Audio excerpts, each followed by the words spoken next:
अल्लाह तो तुम्हें तब से जानता है जब तुम्हें अल्लाह ताला ने मिट्टी से पैदा किया था। तुम्हारे बाप आदम को अल्लाह ताला ने मिट्टी से पैदा किया था। व इज़ अंतुम अजिन्नतुन फी बुतून उम्महातिकुम, और अल्लाह ताला तो तुमको तब भी जानता था जब तुम माँ के पेट में थे, अभी पैदा भी नहीं हुए थे, माँ के पेट में थे तुमको डॉक्टर भी देखने के लिए अल्ट्रासाउंड कराता था। अल्ट्रासाउंड के जरिए तुम्हारे मूवमेंट को देखता था, तुम्हारे जिंदगी को देखता था डॉक्टर। वहां माँ के पेट में भी तुमको अगर कोई जानता था तो अल्लाह जानता है। इंसानों, अपनी औकात से ज्यादा उछल कूद मत मचाओ। तुम्हारा अल्लाह तुमको तब से जानता है जब तुम माँ के पेट में थे। फला तुज़क्कू अनफुसकुम, अपने आप को ज्यादा पाक साफ बनने की कोशिश न करो। अल्लाह तुम्हारी एक एक कमजोरी को जानता है, एक एक गुनाह को जानता है। हुवा आलमु बिमन इत्तका, अल्लाह को खूब पता है कि कौन अल्लाह से डरने वाला है, कौन मुत्तकी है, कौन परहेजगार है।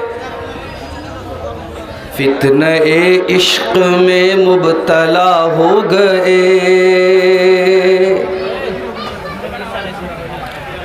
फितने इश्क में मुब्तला हो गए, अजनबी रास्तों में फना हो गए।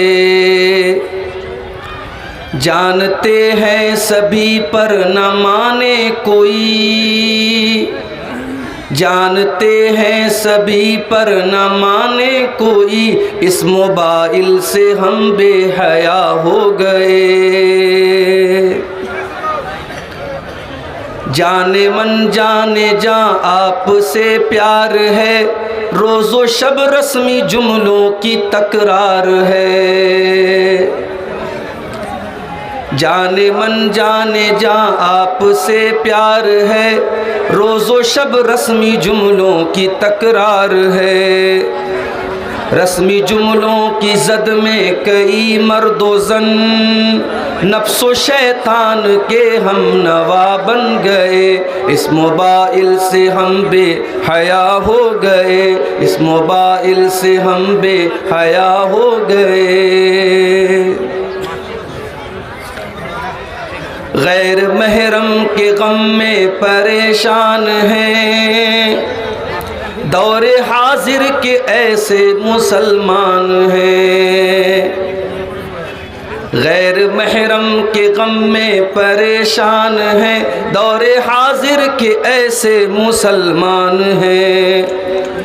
बदनिगाही की गलती को दोहरा के हम, बदनिगाही की गलती को दोहरा के हम अपने हक में ही खुद बद्दुआ हो गए। इस मोबाइल से हम बेहया हो गए, इस मोबाइल से हम बेहया हो गए। हम सफ़र ढूंढने की लगन में मगन, एक दुल्हा बना एक बनी है दुल्हन। हम सफ़र ढूंढने की लगन में मगन, एक दुल्हा बना एक बनी है दुल्हन। ये तसव्वुर की दुनिया के गाफिल मकीन, ये तसव्वुर की दुनिया के गाफिल मकीन, इख्तिलाती बहर में फना हो गए। इस मोबाइल से हम बेहया हो गए। जानते हैं शरीयत में मायूब है, वो ताल्लुक़ हमें आज महबूब है। जानते हैं शरीयत में मायूब है, जानते हैं शरीयत में मायूब है, वो ताल्लुक़ हमें आज महबूब है। इस मोबाइल की लत में कई पारसा, इस मोबाइल की लत में कई पारसा, आलिमो आलिमा क्या से क्या हो गए। इस मोबाइल से हम बेहया हो गए, इस मोबाइल से हम बेहया हो गए। अब तिलावत में क्यों वो हलावत नहीं, बेसुकून दिल में पहले सी राहत नहीं। अब तिलावत में क्यों वो हलावत नहीं, बेसुकून दिल में पहले सी राहत नहीं। जिक्र के नूर की दिल में आमद नहीं, जिक्र के नूर की दिल में आमद नहीं। जिक्र के नूर की दिल में आमद नहीं। खुशनुमा ज़हनो दिल बदनुमा हो गए, इस मोबाइल से हम बेहया हो गए। गैर महरम के गम में जो गमगीन है, ज़ाहिरन नेक अंदर से बददीन है।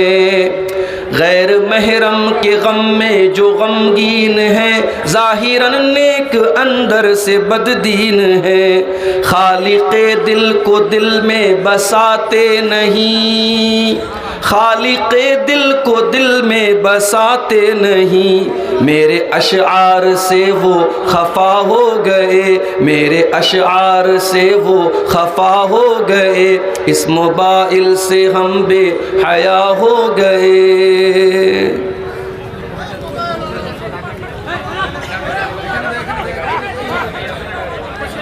देखिए सामीन को दिक्कत हो रही है तो इन लोगों को या तो नीचे करवा दीजिए, हटा दीजिए। बार बार डिस्टर्ब होगा तो मेरे लिए तो बहुत दिक्कत हो जाएगी। मोबाइल वाला তোমরা নিজে মোবাইলকে নিচে করো, নিচে করো, মোবাইলকে নিচে করো, নিচে হলে ফটো দাও, এই করো, রেকর্ডিং করো। মোবাইলকে নিচে করো, যত ইউটিউবার আছো নিচে করো, মোবাইলকে নিচে করো।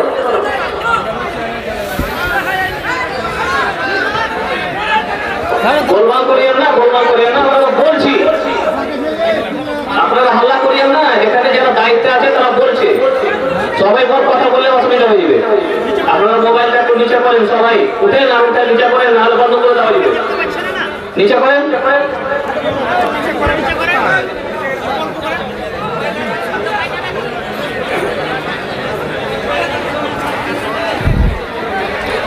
सदर मोहतरम, उलमाए किराम, ज़िम्मेदारान जमात, मोहतरम बुज़ुर्गों, नौजवान भाइयों, माँ और बहनों, प्यारे बच्चों, जमालपुर के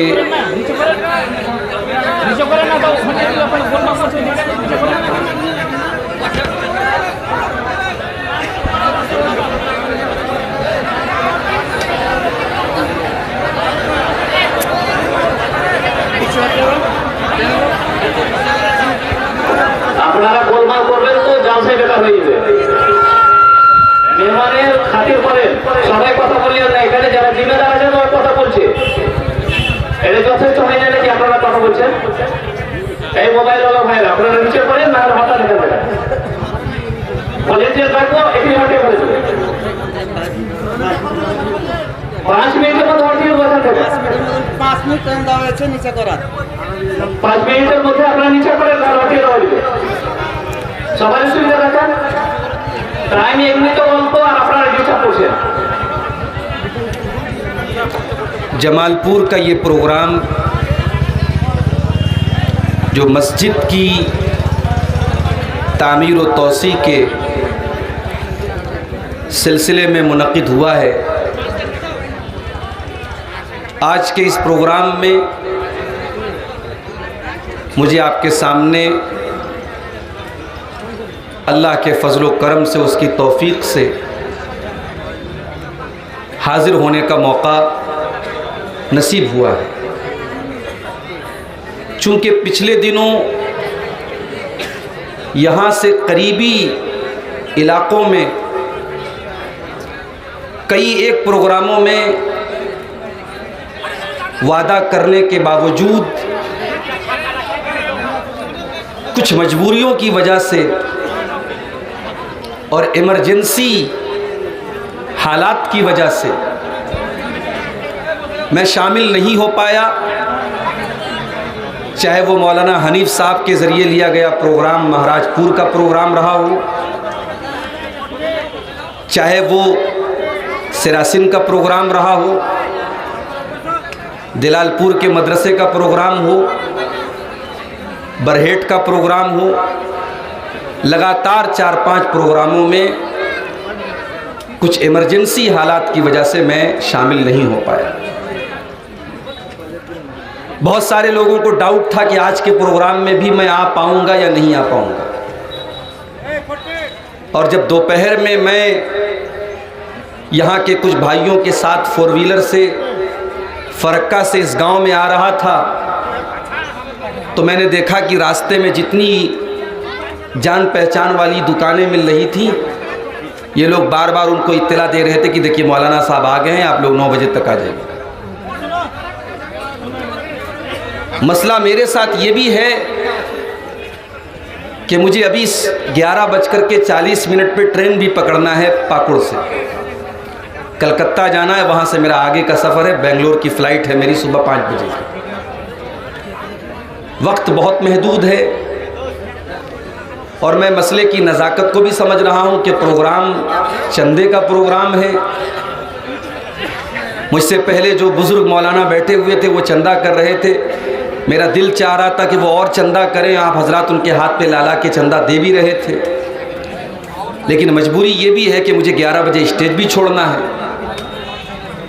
तो मेरी गुजारिश आपसे ये रहेगी, तकरीर तो मुझे जो करना है मैं करूँगा इंशाअल्लाह। आखिर में कुछ 15-20 मिनट आप हजरात जो बहुत अच्छी तरीके से इस जलसे के मकसद को जानते हैं, आप हजरात यहाँ पर आएंगे और मेरे ज़रिए आप इस मस्जिद की तामीर में इंशाअल्लाह आप हिस्सा लेंगे, ताउन करेंगे। माँ बहनों से भी गुजारिश करूँगा कि आप अपने बच्चों के ज़रिए, अपने गार्जियन के ज़रिए जो भी दान देना है, आपको चंदा देना है, आप भिजवाइएगा ताकि मकसद पूरा हो। और मुझे ज़िम्मेदारों ने पर्ची दी है, काफ़ी ख़र्च है, मस्जिद तंग हो चुकी है और उसकी तौसी करने में तकरीबन 16 लाख का खर्च है ना, तकरीबन 16 लाख का खर्च है। आप हजरात माशाअल्लाह अच्छी तादाद में आ जाए हैं, कोशिश ये कीजिए बढ़ चढ़ करके हिस्सा लीजिए। मैं नहीं समझता कि आप इस बारे में अनजान हैं, आप अच्छी तरीके से जानते हैं। मस्जिद में आपका पैसा लगेगा तो वो सदक़े जारिया बनेगा और अल्लाह ताला के घर में आप अगर हिस्सा लेते हैं तो इंशाअल्लाह उसके बदले में जन्नत में आपको घर मिलेगा। अल्लाह ताला हम सबको नेकी के इस रास्ते में आगे बढ़ करके हिस्सा लेने की तौफीक अता फरमाए, आमीन। मेरे भाइयों, रमज़ान का मुबारक महीना बिल्कुल करीब आ चुका है। मुझे नहीं मालूम कि आज सऊदी अरब में चाँद नज़र आया कि नहीं आया, कोई मैंने व्हाट्सएप पर अभी खबर नहीं देखी है।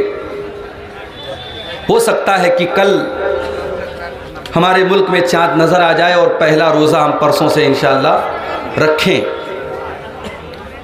इस मुबारक महीने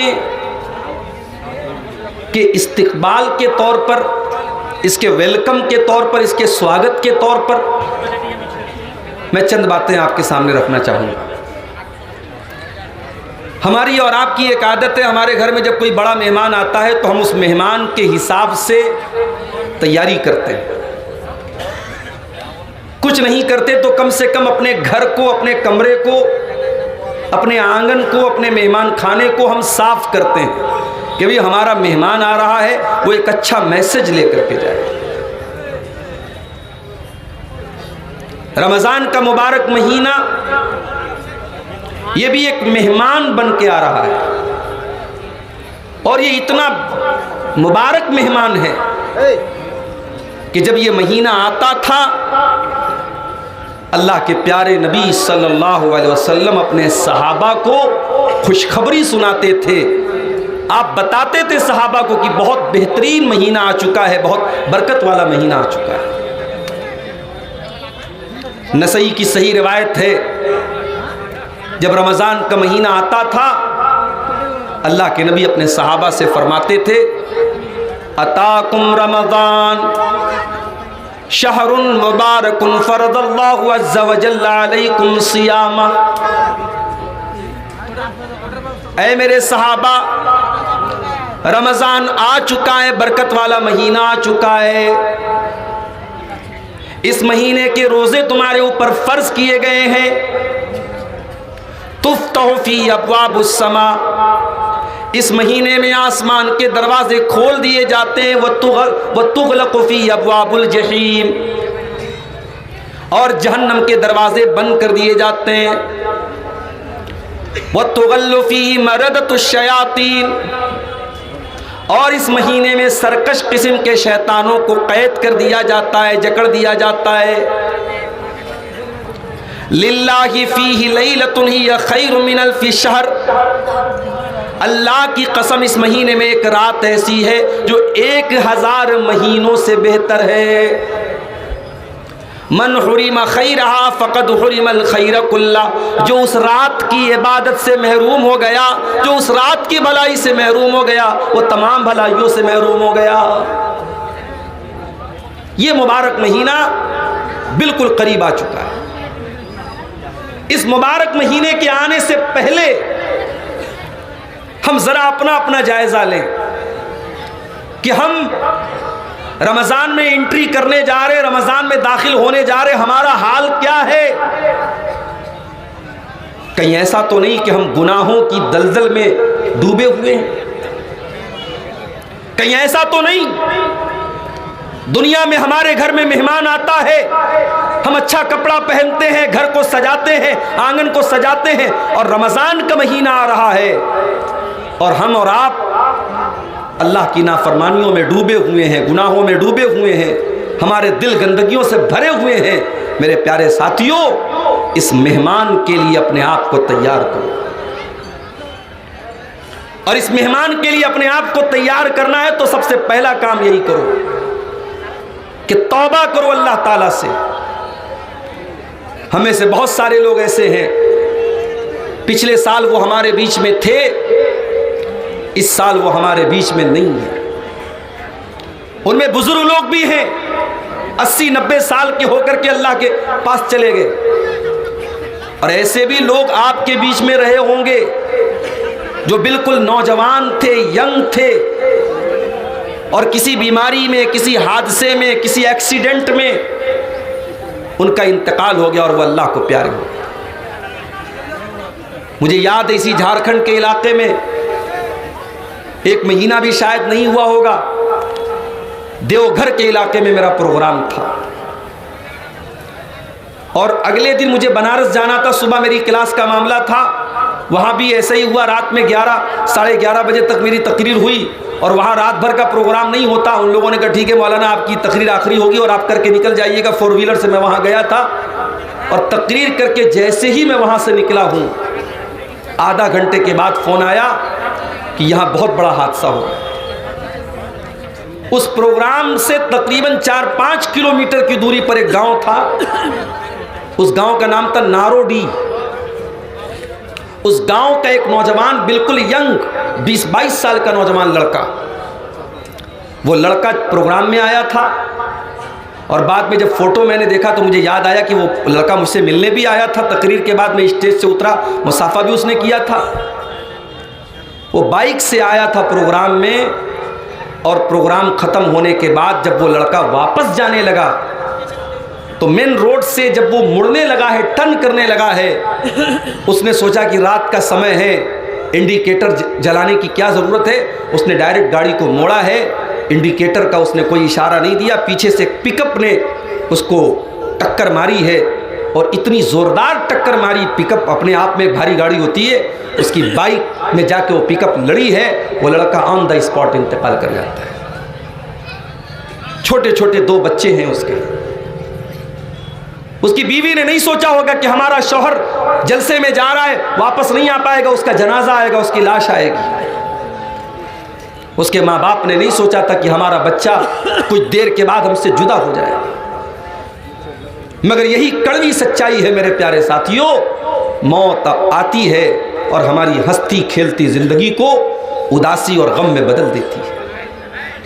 और ये मौत कब आएगी हम नहीं जानते। हम और आप खुश नसीब हैं, अल्लाह ताला हमें एक और रमज़ान दे रहा है। यकीन मानो, अगर वाकई में हमने रमज़ान को रमज़ान की तरह गुजार लिया, इसका हक अदा कर लिया, इसको इबादतों से मामूर कर लिया, इसमें रोजे रखे, इसमें तरावी पढ़ी, इसमें कुरान पढ़ा, इसमें अपने आप को गुनाहों से बचाया, तो हम उन लोगों से बेहतर साबित होंगे अल्लाह ताला के यहाँ जो हमसे पहले दुनिया से चले गए, और उनके मुकाबले में अल्लाह ताला के यहाँ हमारा दर्जा और मकाम इंशाअल्लाह ऊंचा होगा, क्योंकि हमें जिंदगी में एक रमज़ान और मिल रहा है।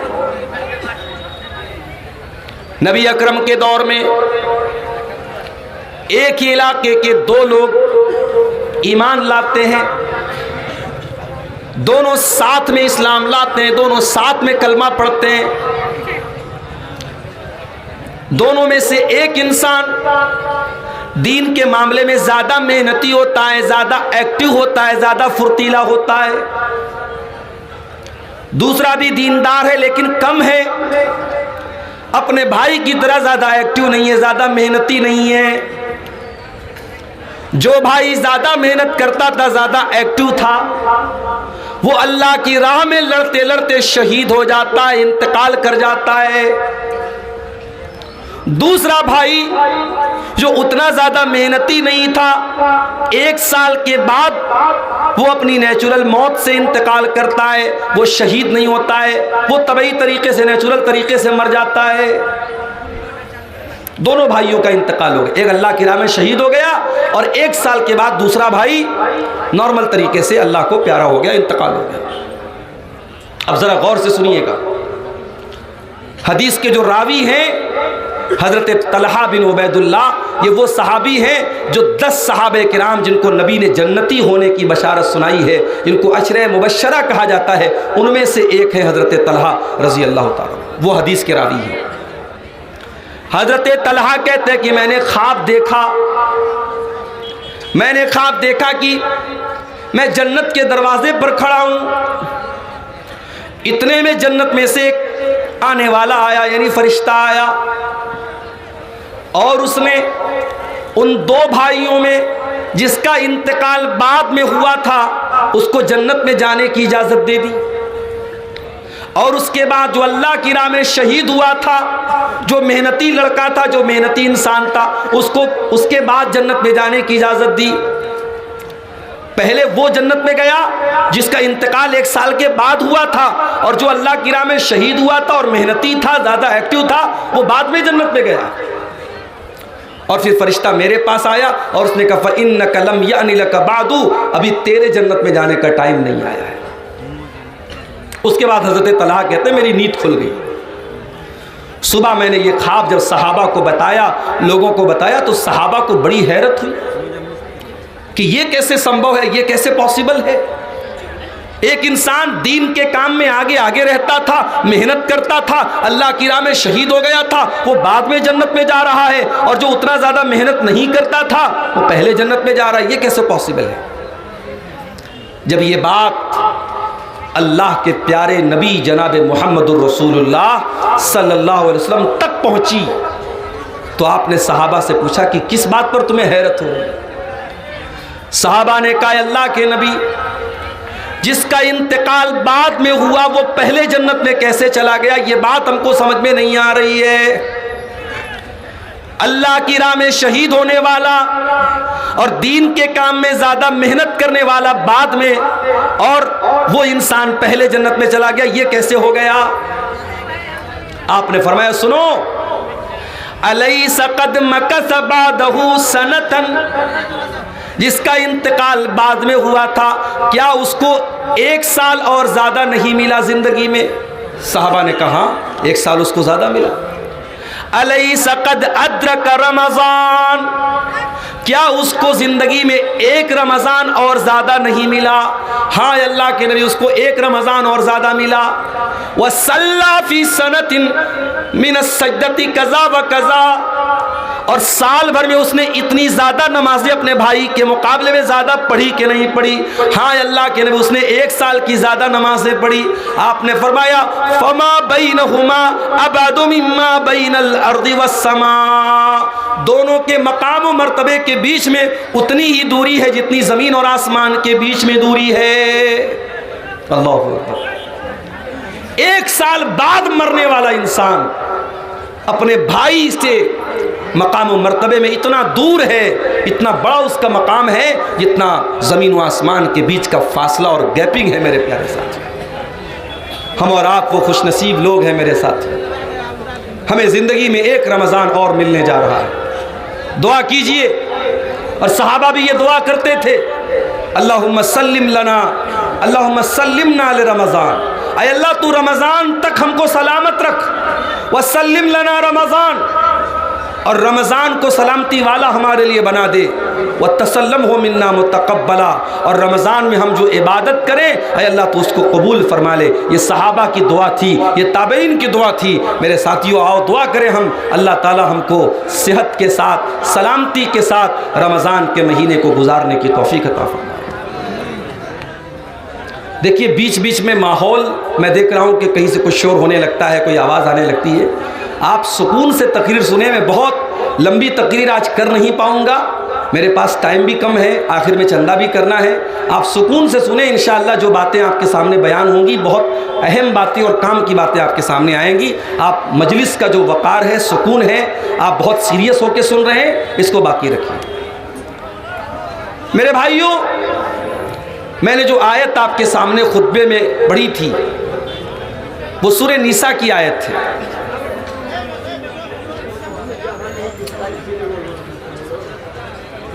सूरह निसा की उस आयत में अल्लाह ताला ने ईमान वालों से एक वादा किया है। जरा उस वादे को देखिए, अल्लाह ने क्या वादा किया है। इन तजतनिबू कबाइर मा तुनहूना अन्हु,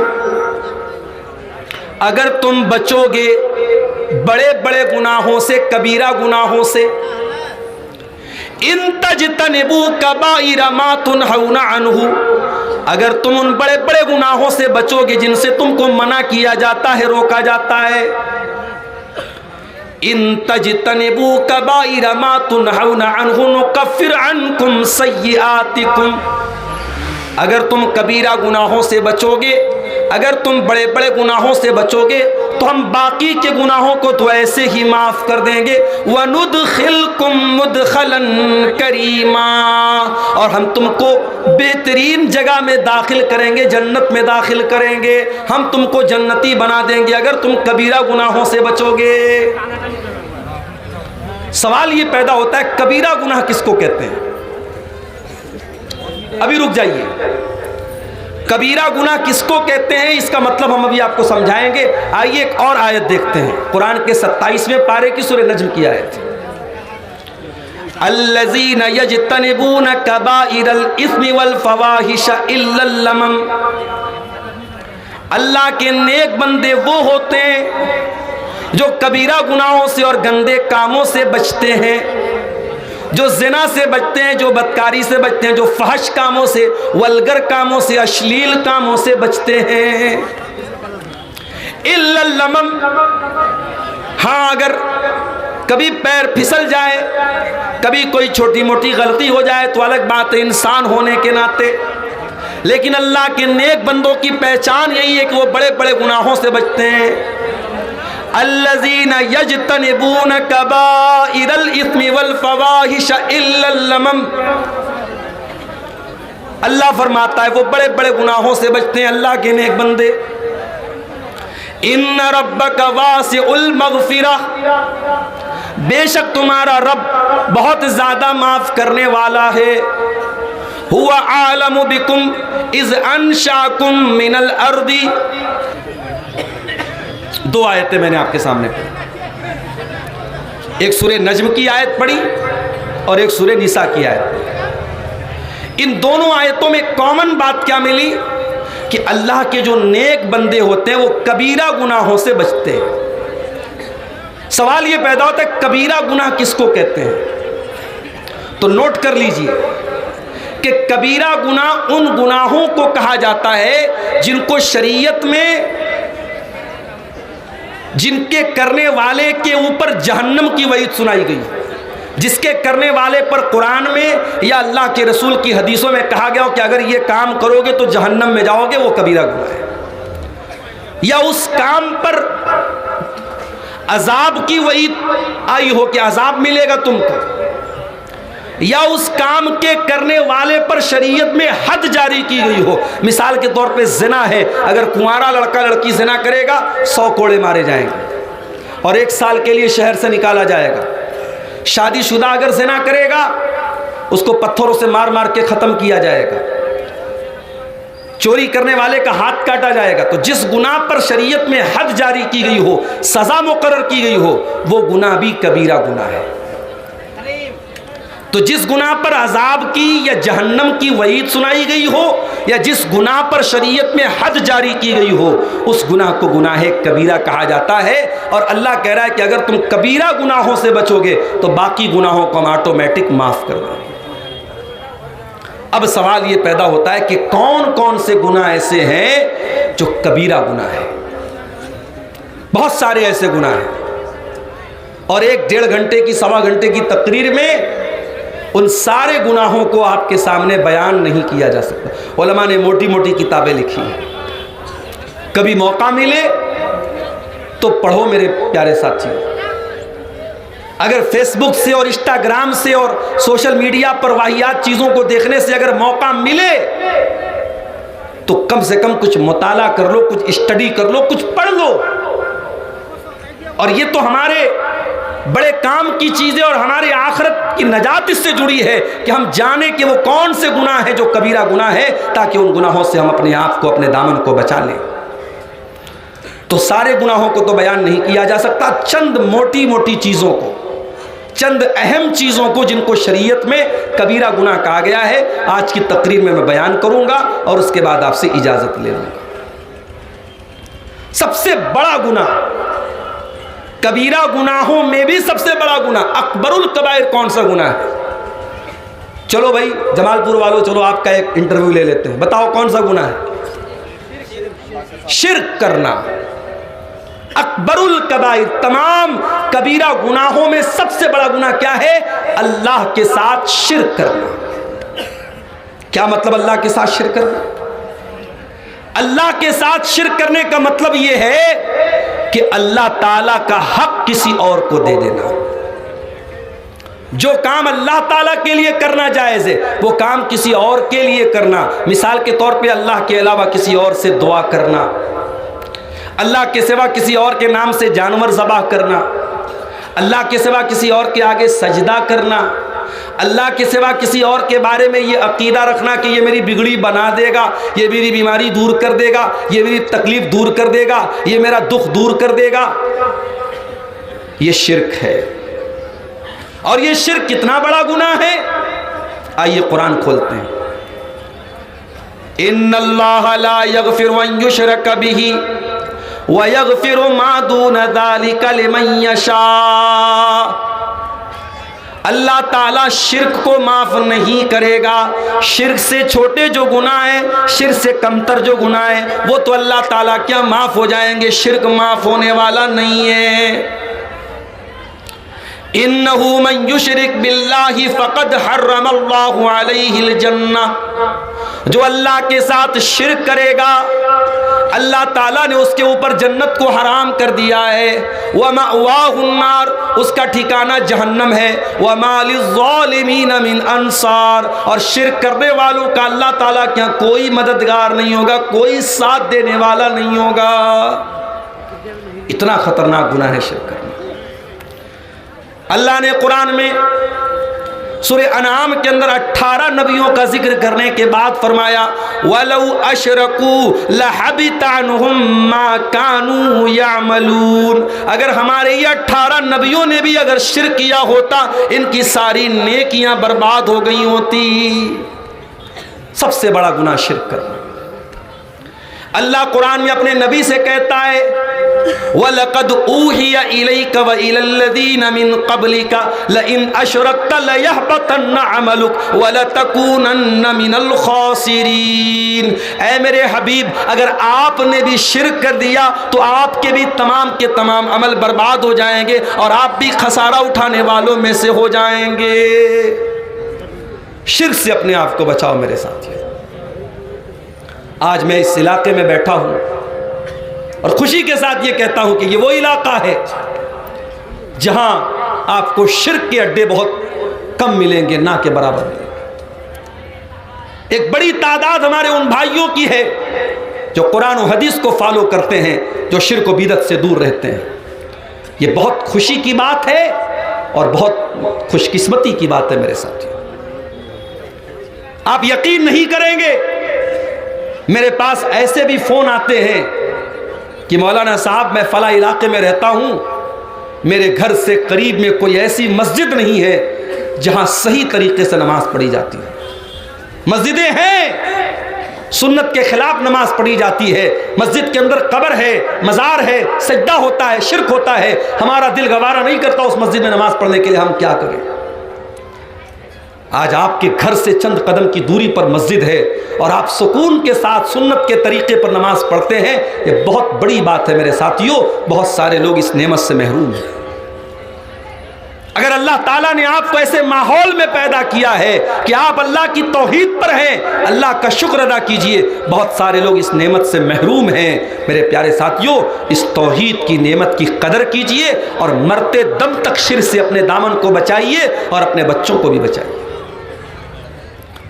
कभी कभी ऐसा भी होता है, बाप तो बहुत तौहीद वाला है, लेकिन बाप ने बच्चों की तरबियत नहीं की, बच्चों को मदरसे में नहीं पढ़ाया, बच्चों को कुरान नहीं पढ़ाया, बच्चों को दीनियात नहीं पढ़ाई। बच्चा कहाँ पढ़ता था? कॉन्वेंट में पढ़ता था। बाप तो बड़ा खुश था कि साहब मेरा बेटा तो इंग्लिश मीडियम में पढ़ता है, मेरी बच्ची तो इंग्लिश मीडियम में पढ़ती है, हाई फाई इंग्लिश बोलती है, घर में आती पहले पापा को देख के गुड नाइट पापा, गुड मॉर्निंग पापा बोलती है। माँ बाप तो इसी में खुश हो गए साहब। ज़रा से 4 अंग्रेजी के जुमले क्या बच्चे ने बोल दिए, आप तो खुश हो गए। मगर ये अंग्रेजी के चंद जुमले जो आपके बच्चे ने सीखे हैं, ये इतने भारी पड़ जाएंगे आपके ऊपर जब ये बच्चा बड़ा होगा और वो अल्लाह की तौहीद से दूर होगा। और आज इसी पाकड़ के इलाके से मेरे पास व्हाट्सएप पर मैसेज आया कि मौलाना ज़रा इस पर भी आप बोलिएगा। आज कई लड़कियों की आईडी है, मुसलमान लड़कियों की आईडी है, और आपके इसी पाकड़ बरहरवा फरक्का इस पूरे बेल्ट से ताल्लुक़ रखने वाली वो लड़कियां हैं, उनके बॉयफ्रेंड कौन हैं, उनके सोशल मीडिया पर उनकी दोस्ती किससे है, गैर मुस्लिम लड़कों से है, और उनके साथ उनका उठना बैठना और उनके साथ दोस्ती करना, घूमना फिरना हो रहा है। काफिर और मुशरिक लड़कों के साथ वो लड़कियां घूम रही हैं, फिर रही हैं, जिना कर रही हैं, बदकारी कर रही हैं, और यहां तक कि वो लड़कियां बाद में अपने उन बॉयफ्रेंड के साथ शादी करती हैं और इस्लाम को छोड़ करके मुर्तद हो जाती हैं। ये क्यों हो रहा है मेरे साथियों? ये इसीलिए हो रहा है कि आपकी आने वाली नस्ल इसको मालूम ही नहीं कि ईमान क्या है। उसके पूरे सिलेबस में कहीं ईमान नहीं है। उसने इंग्लिश तो पढ़ी, उसने मैथमेटिक्स तो पढ़ी, उसने साइंस तो पढ़ी, उसने जियोग्राफी तो पढ़ी, उसने मेडिकल की तालीम तो हासिल की, वो इंजीनियर तो बन गया, वो लॉयर तो बन गया, वो उसने MBA तो कर लिया, उसने दुनिया के सारे उलूम हासिल कर लिए, मगर उसे ये नहीं पता तेरा रब कौन है, तेरे नबी कौन है, तेरा दीन क्या है। कब्र में यही 3 सवाल तो होगा, तेरा रब कौन, तेरे नबी कौन, तेरा दीन क्या। और इन तीनों सवालों का जवाब, माफ़ कीजिएगा, मैथमेटिक्स की बहुत अहमियत है मगर उसकी किताबों में इसका जवाब नहीं मिलेगा। साइंस बहुत इंपॉर्टेंट है मगर साइंस की किताबों में इन तीनों सवालों का जवाब नहीं मिलेगा। इन तीनों सवालों का जवाब कहाँ मिलेगा? अल्लाह के नबी फरमाते हैं, जब मोमिन बंदा जवाब देगा रब्बी अल्लाह, मेरा रब अल्लाह है, दीन अल इस्लाम, मेरा दीन इस्लाम है, मेरे नबी मोहम्मद सल्लल्लाहु अलैहि वसल्लम है, फरिश्ता पूछेगा कि तुझे इन तीनों सवालों का जवाब कैसे पता चला? बंदा कहेगा करातु किताब अल्लाह, करातु किताब अल्लाह फआमनतु बिही व सद्दक़तु बिही। मैंने कुरान को पढ़ा था, मैंने अल्लाह की किताब को पढ़ा था, मैं कुरान पर ईमान लाया था, मैंने कुरान को सच्चा माना था, कुरान के ज़रिए मुझे इन तीनों सवालों का जवाब मिला। आपकी नौजवान नस्ल कुरान से दूर है मेरे साथियों। वही नौजवान नस्ल जो हर मिनट पर व्हाट्सएप खोलती है, हर 10 मिनट पर चेक करती है कि फेसबुक पर मुझे कितने लाइक मिले, हर 5 मिनट पर चेक करती है इंस्टाग्राम पर मेरी पोस्ट को कितने लोगों ने पसंद किया। आपकी वही नौजवान नस्ल कुरान को कभी खोल के नहीं पढ़ती, साल साल भर कुरान रखा रह जाता है, घर में धूल खाता है, कोई पढ़ने वाला नहीं है। मेरे प्यारे साथियों, जब तक आप कुरान नहीं पढ़ेंगे, हदीसों को नहीं पढ़ेंगे, आप दीन का इल्म हासिल नहीं करेंगे, आपको पता ही नहीं चलेगा तौहीद क्या है, शिर्क क्या है। इसीलिए अल्लाह कुरान में कहता है इन्नमा यख्शल्लाह मिन इबादिहिल उलमा, अल्लाह के बंदों में अल्लाह से वही डरेगा जो आलिम होगा। आलिम का मतलब जो अल्लाह को जानेगा। जितना आप अल्लाह को जानोगे, अल्लाह के बारे में इल्म हासिल करोगे, उतना अल्लाह का डर आपके दिल में पैदा होगा। इसीलिए हजरत लुकमान जब अपने बच्चे को नसीहत करते हैं तो पहले अल्लाह का इंट्रोडक्शन कराते, अल्लाह के बारे में बताते हैं। या बुनैया इन्नहा इन तकुम मिस्काल हब्बतिन मिन खरदलिन फतकुन फी सखरतिन औ फिस समावाति औ फिल अर्दि याति बिहल्लाह इन्नल्लाह लतीफुन खबीर। ऐ मेरे बच्चे, अगर एक राई के दाने के बराबर भी कोई चीज़ आसमानों में कहीं होगी, किसी चट्टान के नीचे छुपी हुई होगी, ज़मीन में कहीं होगी, अल्लाह ताला एक राई के दाने के बराबर चीज़ को सामने ले आएगा। अल्लाह ताला तो बारीक से बारीक चीज की खबर रखने वाला है। जो अल्लाह राई के दाने के बराबर चीज को सामने ले आएगा, उसे पता नहीं कि गूगल क्रोम की हिस्ट्री आपने डिलीट कर दी, उसे मालूम नहीं कि आपने व्हाट्सएप की चैटिंग को क्लियर कर दिया, उसे मालूम नहीं कि आपकी आंखों ने क्या देखा, आपकी उंगलियों ने क्या टच किया, आपके कानों ने क्या सुना। अल्लाह को सब पता है मेरे प्यारे साथियों। इसलिए अल्लाह को जानो। अल्लाह को जितना जानोगे, अल्लाह की उतनी मोहब्बत आपके दिल में पैदा होगी और अल्लाह का डर आपके दिल में पैदा होगा। तो पहला गुनाह क्या है?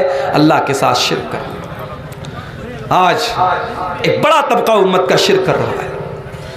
कब्रों पे सजदा हो रहा है, पीरों के आगे सजदा हो रहा है, बुजुर्गों के आगे सजदा हो रहा है, गले में लाल काले पीले धागे डाले जा रहे हैं, पैर में धागा पहना जा रहा है, पेट पे धागा पहना जा रहा है, और ये अकीदा रखा जाता है कि जब तक ये धागा मैं पहने हूँ मैं बीमार नहीं पड़ूंगा, मुझे नजर नहीं लगेगी।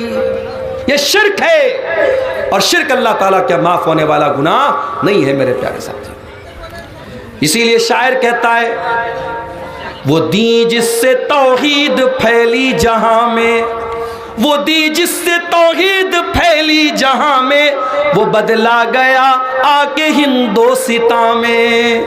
जिस दीन के जरिए तौहीद फैली थी, वो दीन आकर के हिंदुस्तान में बदल गया, और हिंदुस्तान में उस दीन के मानने वाले कब्र परस्त बन गए, बुजुर्गों के आगे सजदा करने वाले बन गए, तावीज़ पहनने वाले बन गए, अल्लाह को छोड़ करके गैरुल्लाह की इबादत करने वाले बन गए।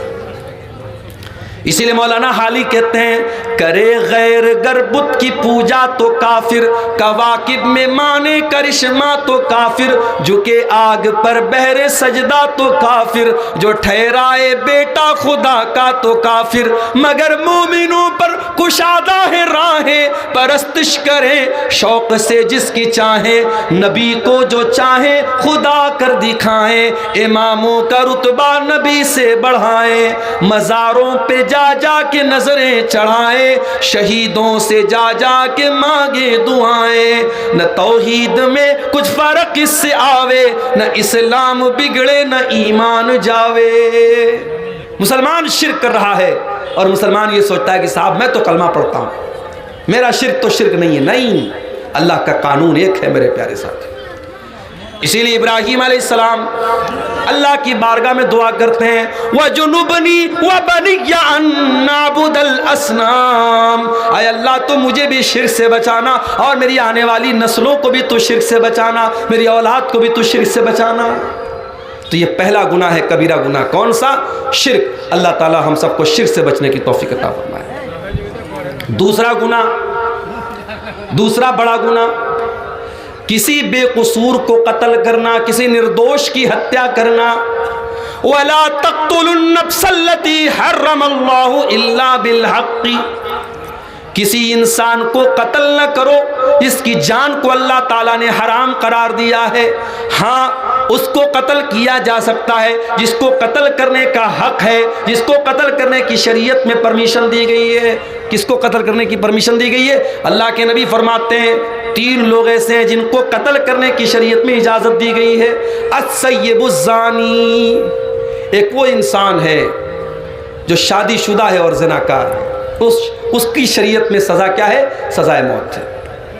नंबर 2, वल मुफ़ारिक़ु लिदीनिही, इस्लामी हुकूमत के अंदर कोई मुर्तद हो जाए, मुसलमान था काफिर हो जाए, और इस्लामी हुकूमत है तो उसकी भी सजाए मौत है। वन नफ्सु बिन नफ्सी, और जान के बदले जान है। अगर कोई किसी का मर्डर कर दे, किसी को कत्ल कर दे, तो कातिल को भी क़िसास के तौर पे कत्ल किया जाएगा। हाँ, अगर जिसको कत्ल किया गया उसके घर वाले, उसके गार्जियन अगर माफ कर दे तो अलग बात है, वरना कातिल की सजाए मौत है। तो कत्ल करना ये दूसरा बड़ा गुनाह है। अब अगर किसी को लगता है कि इस्लाम आतंकवाद का धर्म है, तो उसे कुरान की आयतों को पढ़ लेना चाहिए। इस्लाम तो किसी एक इंसान को भी कत्ल करने की इजाजत नहीं देता। बेकसूर लोगों को बम से उड़ा देना, ये सब कुछ हो सकता है, इस्लाम नहीं हो सकता है।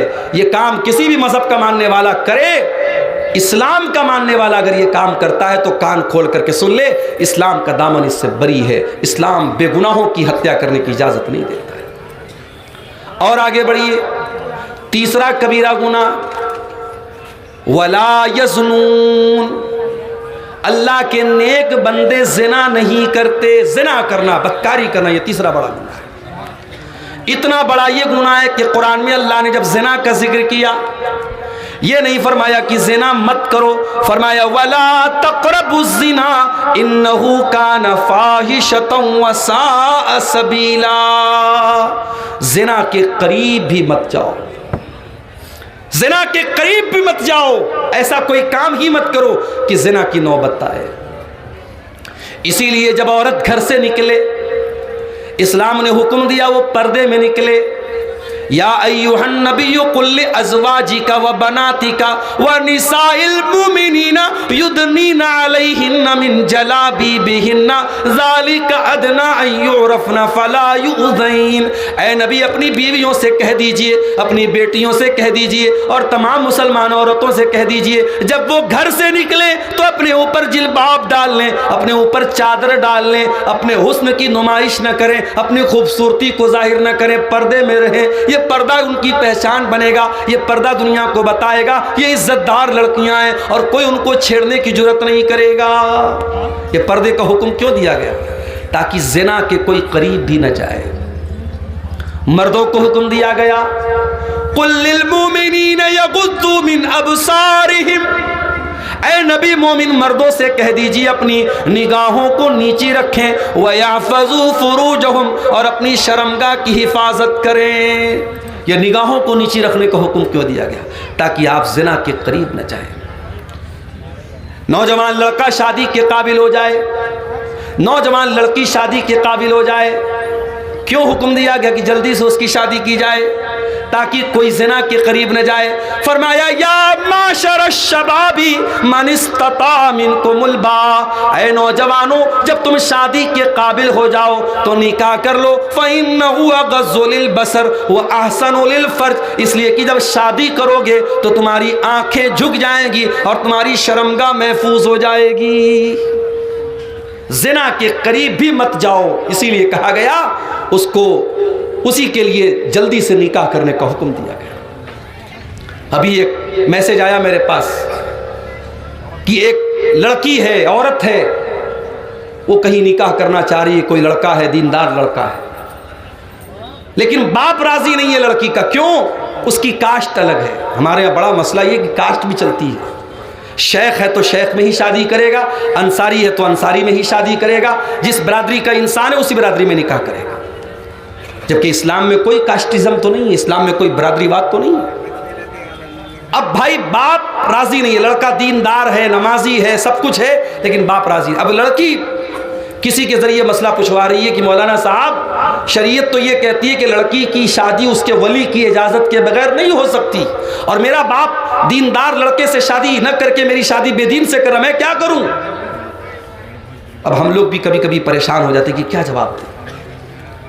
भाई इस्लाम में लड़की के निकाह के लिए कंडीशन है, शर्त है कि लड़की के वली का राजी होना। अगर लड़की का बाप जिंदा है तो बाप वली है, और लड़की अपने बाप को राजी किए बगैर शादी नहीं कर सकती। लेकिन अब यहां सिचुएशन ये है कि लड़की किसी दीनदार लड़के से निकाह करना चाह रही है और कोई ऐप भी उसके अंदर नहीं, और लड़की का बाप तैयार नहीं है, और लड़की का बाप जिससे निकाह करना चाह रहा है वो लड़का दीनदार नहीं है।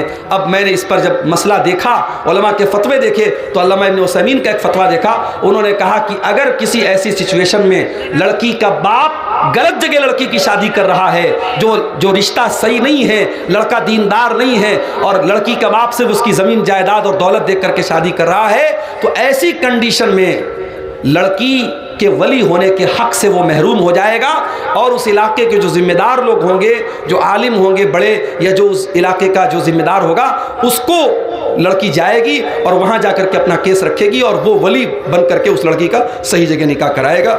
ऐसी सूरत में लड़की का बाप अपने हक से महरूम हो जाएगा। तो शरीयत ने ये सारे रास्ते क्यों बताए मेरे प्यारे साथी? ताकि हम जिना के करीब भी न जाएं। आज हालात क्या हैं?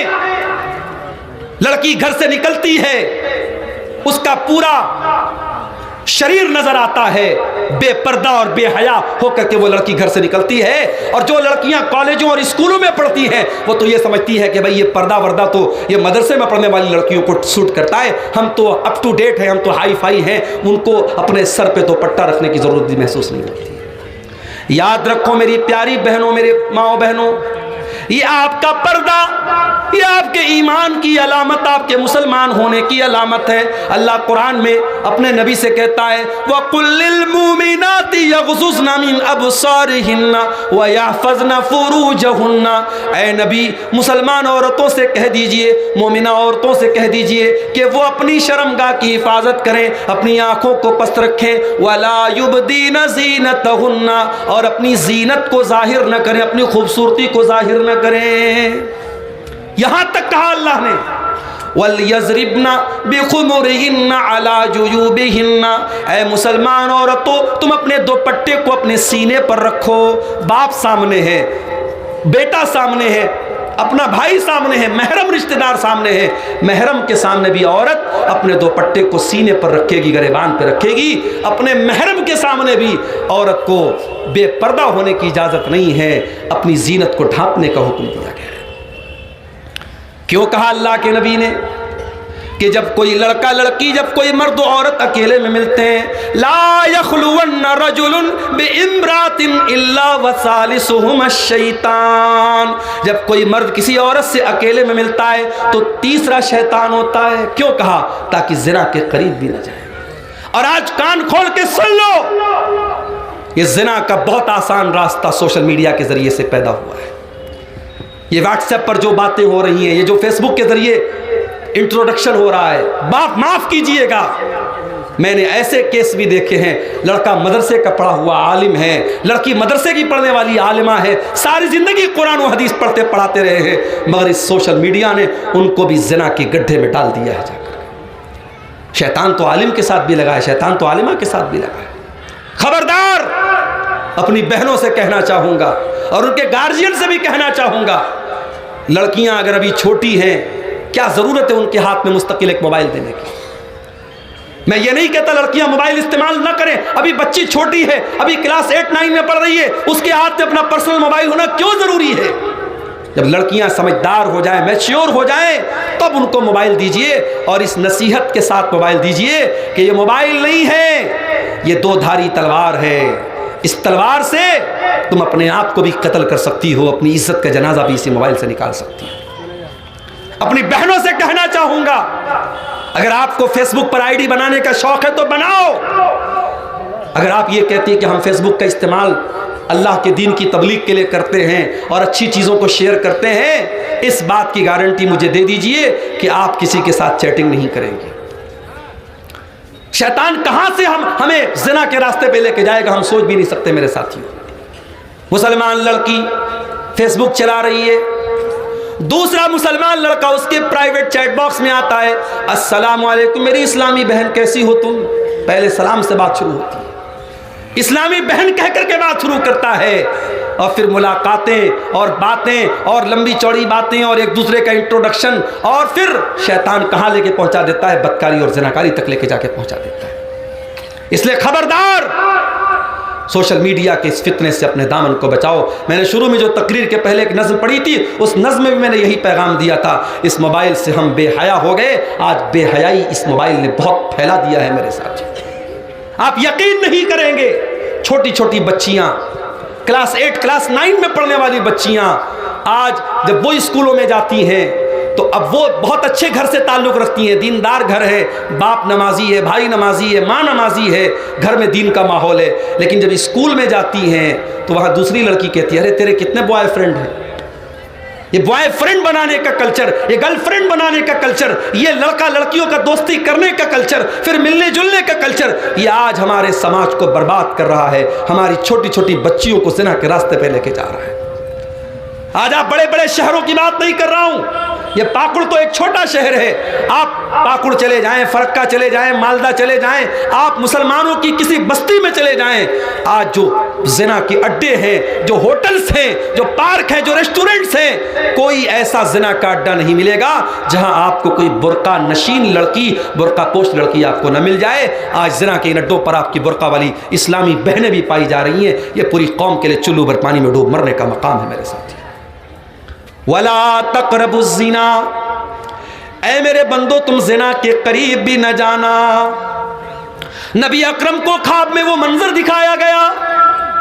आपने देखा कि एक तंदूर है, जिस तंदूर के अंदर कुछ मर्द औरत उल्टे लटके पड़े हैं और नीचे से आग के शोले आते हैं और उनकी शर्मगाहों में दाखिल हो रहे हैं। और जब उनकी शर्मगाह में वो शोले जाते हैं, वो चिल्लाने लगते हैं। आपने पूछा ये कौन लोग हैं, ये कौन लोग हैं जिनको ये दर्दनाक अजाब दिया जा रहा है? फरमाया गया हाउला इज़्ज़ुनातु वज़्ज़वानी, ऐ अल्लाह के नबी ये आपकी उम्मत के ज़िनाकार मर्द और ज़िनाकार औरतें हैं। बड़ी दर्दनाक सज़ा है ज़िना और बदकारी की। ये चंद लम्हों की लज्जत आपकी आखिरत को बर्बाद कर देगी। इसलिए मेरे भाइयों, ये तीसरा बड़ा गुनाह है ज़िनाकारी करना। इससे अपने दामन को बचाओ। और आगे बढ़िए, वह अकुलुर रिबा, सूद खाना, ब्याज खाना। ब्याज खाना आज कहीं बंधन लोन के नाम से, कहीं जो है औरतों को लोन देने की स्कीम के नाम से, अलग अलग तरीके से सूद और ब्याज के तरीके हमारे समाज में चल रहे हैं। कहीं हैवी डिपॉजिट के नाम पे, कहीं अपने खेत को दूसरे को पैसा दे करके, बड़ी रकम दे के खेत को दे दिया गया और वो खेत से फायदा उठा रहा है और हम उसके पैसे से फायदा उठा रहे हैं। ये तमाम शक्लें आप अपने उलमा से पूछिए कौन सी शक्ल सूद है, कौन सी शक्ल सूद नहीं है। अगर सूद है और आप सूद की रकम खा रहे हैं तो आप अपनी आखिरत को बर्बाद कर रहे हैं मेरे साथियों। अल्लाह कुरान में कहता है यमहकुल्लाहु रिबा व युर्बिस सदक़ात, अल्लाह ताला सूद को मिटाता है और सदका खैरात को बढ़ाता है। सूद खा करके आप अपने माल की बरकत को ख़त्म कर रहे हैं मेरे साथी। ये सूद बहुत बड़ा गुनाह है, इतना बड़ा गुनाह है कि कुरान कहता है फ़इल्लम तफ़अलू फ़अज़नु बिहर्बिम मिनल्लाहि व रसूलिही, अगर तुम सूद खाना नहीं छोड़ोगे तो अल्लाह से और उसके रसूल से जंग करने के लिए तैयार हो जाओ। तो सूद खाना बहुत बड़ा गुनाह है। वह अक्लो मालिल यतीम, यतीम का माल खाना भी कबीरा गुनाह है। यतीम का माल खाना भी बड़ा गुनाह है। इन्नल्लज़ीना याकुलून अमवालल यतामा ज़ुल्मा, जो यतीम का माल खाते हैं इन्नमा याकुलून फ़ी बुतूनिहिम नारा, वो अपने पेट में जहन्नम की आग भरते हैं। कभी किसी यतीम का माल मत खाओ। अगर आपके भाई का इंतकाल हो गया और आपके भाई के छोटे छोटे बच्चे यतीम बच्चे हैं तो बेदर्द बेरहम न बन जाओ और ये मत कहो शरीयत की दुहाई देते हुए कि अरे इन यतीमों का कुछ नहीं बनता, मेरे बाप की मीरास में तो मेरा हक बनता है, मेरा भाई तो मर गया, बाप की ज़िंदगी में उसका नहीं बनता। उन यतीमों पर तरस खाओ और अपने बाप से कह करके उन यतीमों को भी उन वसीयत का हक दिलवाओ ताकि वो बच्चे जो है वो यतीम बच्चे महरूम न रह जाएँ। और एक दो बातें और बयान करके फिर हम जलसे के असल मकसद की तरफ आएंगे और आप सबसे अपील करेंगे कि आप आइए और मेरे हाथ पर आप मस्जिद के लिए जो चंदा है वो देते हुए जाए। मेरे पास अब वक्त बिल्कुल 20 मिनट का वक्त बचा है। एक दो बातें और बयान करके हम चंदे की तरफ आते हैं। कबीरा गुनाहों की बात हम कर रहे हैं मेरे साथियों। कबीरा गुनाहों में एक बहुत बड़ा गुनाह नमाज का छोड़ना है। जो लोग नमाज छोड़ते हैं जानबूझ करके, वो कान खोल करके सुन लें, नमाज का छोड़ना बहुत बड़ा गुनाह है, कबीरा गुनाह है। अल्लाह ने कुरान में 16वें पारे में जहाँ अपने नबियों का जिक्र किया, नबियों का जिक्र करने के बाद फरमाया फ़ख़लफ़ मिन बादिहिम ख़ल्फ़ुन अज़ाउस्सलाता वत्तबउश्शहवाति फ़सौफ़ यल्क़ौना ग़य्या। मेरे नबियों के बाद ऐसे नालायक लोग आए जिन्होंने अपनी ख्वाहिशात की पैरवी की और जिन्होंने नमाज़ों को बर्बाद किया, नमाज़ों को छोड़ दिया। ऐसे लोग जहन्नम की आग में डाले जाएंगे। नमाज की पाबंदी करो मेरे साथियों, नमाज किसी हाल में माफ़ नहीं है। आज मस्जिद की तामीर के लिए जलसा हो रहा है। मस्जिद क्यों बनती है? नमाज पढ़ने के लिए। मगर हमारा हाल क्या है? मस्जिद तो बना ली शब भर में ईमा की हरारत वालों ने। किसकी तरफ से? अच्छा अच्छा, देखिए मैं सबका नाम नहीं ले पाऊंगा, ये हमारे बुजुर्ग हैं, इन्होंने मस्जिद की तामीर के लिए ये बिस्मिल्लाह किया है। अल्लाह ताला अब्दुल रकीब साहब, अच्छा अब्दुल लतीफ़ साहब, ये मौलाना अब्दुल लतीफ़ साहब ने कितना है पैसा? ये 5000 रुपया।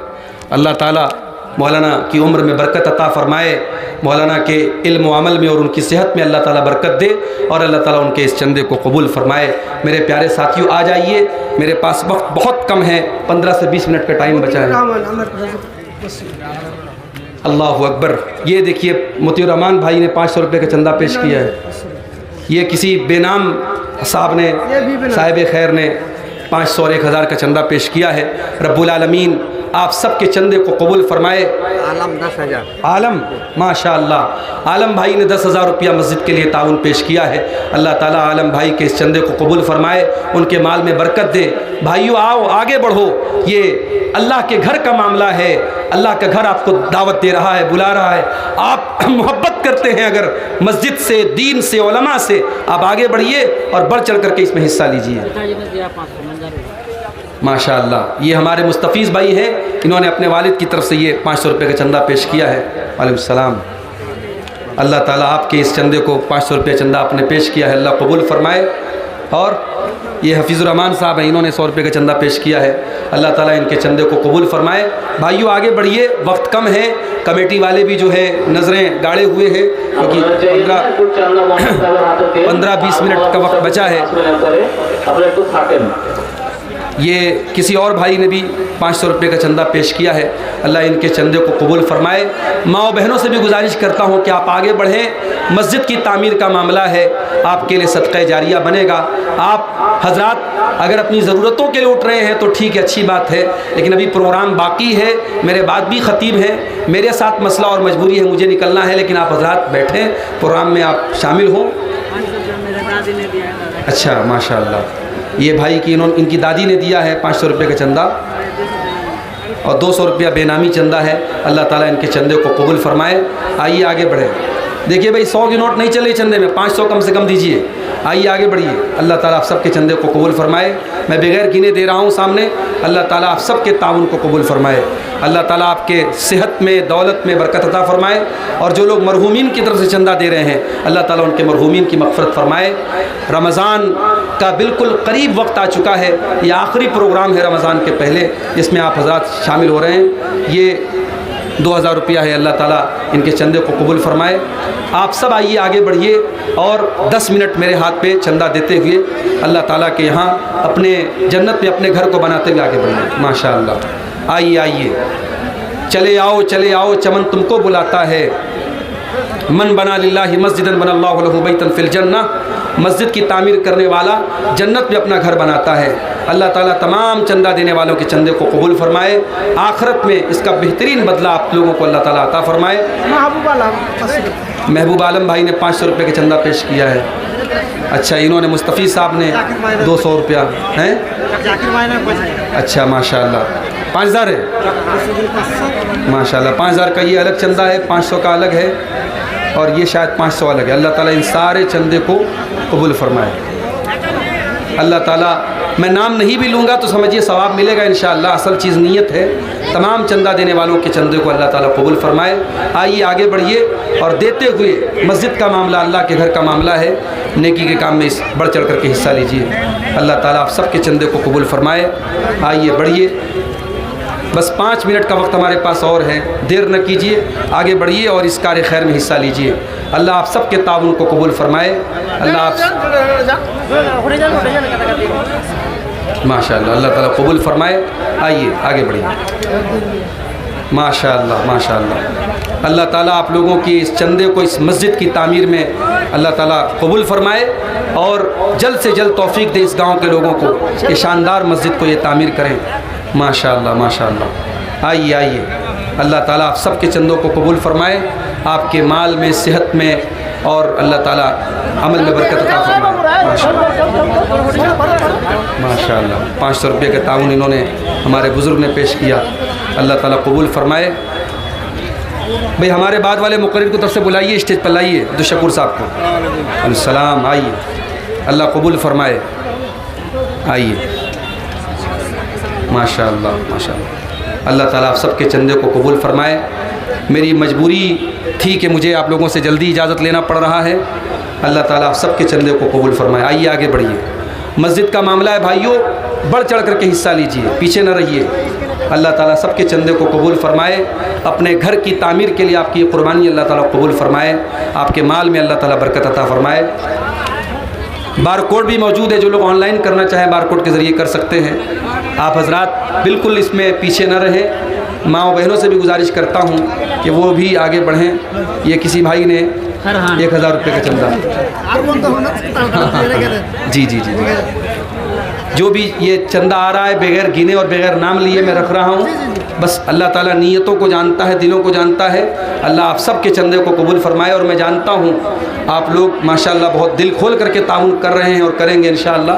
और मुझे पूरी उम्मीद है कि 16 लाख का जो टारगेट रखा है मस्जिद की तामीर के लिए गाँव वालों ने, तो पूरा हो जाएगा इंशाअल्लाह।